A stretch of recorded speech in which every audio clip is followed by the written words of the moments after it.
A new round of negotiations between the U.S. and Iran appears to be back on the table. Yeah, the Trump administration announced a delegation will head to Pakistan for the talks with mediators as the war heads into its third month. ABC's Christian Cordero has the latest from Washington, D.C.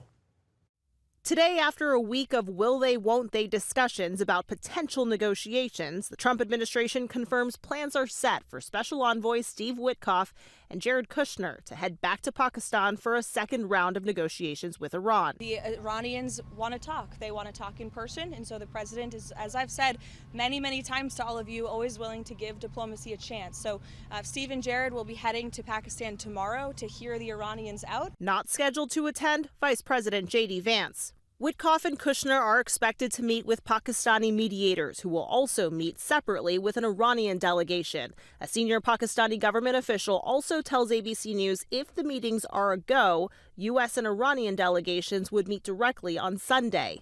The anticipating meeting comes as the war heads into its third month and during a fragile ceasefire tested largely at sea. Iran insists it has control over the critical Strait of Hormuz, which has stayed effectively closed to ship traffic, despite its reopening being part of the ceasefire agreement. The U.S. military has also asserted control of the strait, boarding and seizing this ship in the region over the weekend, according to the Pentagon. Today, Joint Chiefs of Staff Chair Dan Kane said troops gave the Iranian-linked vessel several warnings before taking action. Over a 6-hour period, the vessel and her crew repeatedly ignored U.S. warnings. And then the U.S. Navy destroyer executed a series of pre-planned, carefully calibrated escalation options, including firing 5 warning shots.